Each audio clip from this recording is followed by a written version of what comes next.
Imagine the year is 1868, and the cries of revolution are ringing in Spain.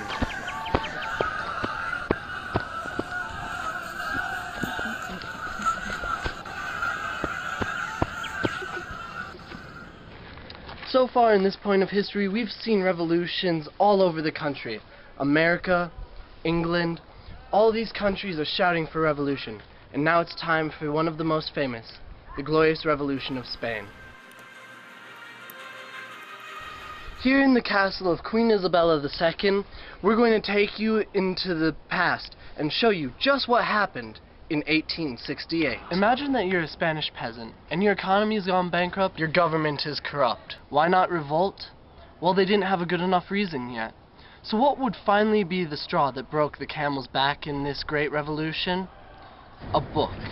Castelar, a brilliant man who was a professor at the College of Cadiz in Spain, wrote the book El Rasgo, the Gracious Gift.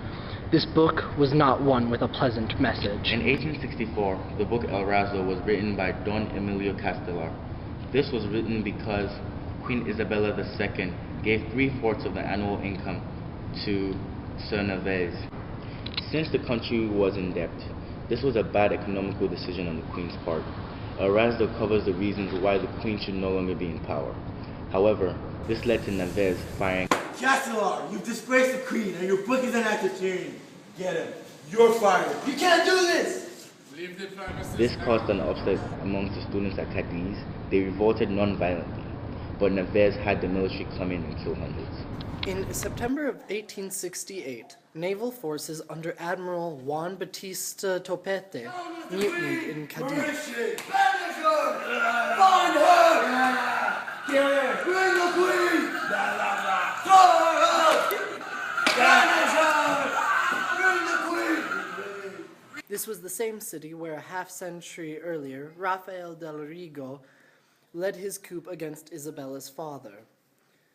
Neves deserted the Queen, as did her Prime Minister, Luis González Bravo. In 1866, Prim and Serrano met with exiled Republicans and Liberals to form a series of agreements in Ostend and Brussels. With these, they would overthrow Queen Isabella. The reason for this was that they believed she was the cause of all problems within Spain. When the generals Prim and Francisco Serrano denounced the government of Spain, much of the known army at the time joined the revolutionary forces upon their arrival. The Queen, trying to hold her power, made a brief show of force at the battle. General Provera, the liberals have surrounded us. Our men can't hold them off very long. Then our only choice is full frontal attack. However, her men lost under the power of Manuel Pivera.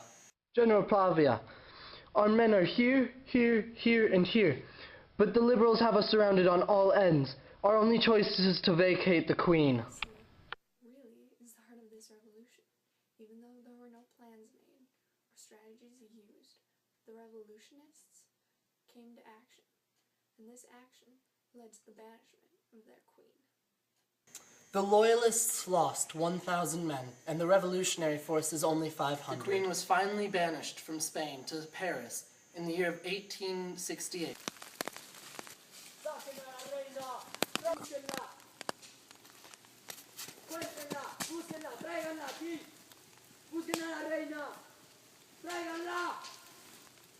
¡Encuéntrenla!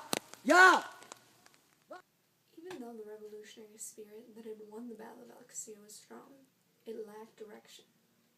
Once they had banished their queen, they were left without a monarchy. This would send Spain on a search for a new type of government.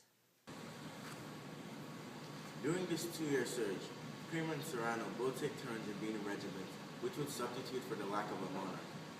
During this time, they find a young Italian prince, Amadio of Savoy, who would later become King of Spain. King Amadio's position wouldn't last for long. This is because Europe was going through the Bourbon Restoration, putting old monarchies back in power. Eventually, they put Queen Isabella II's son back in power. Thus ended the Spanish Glorious Revolution.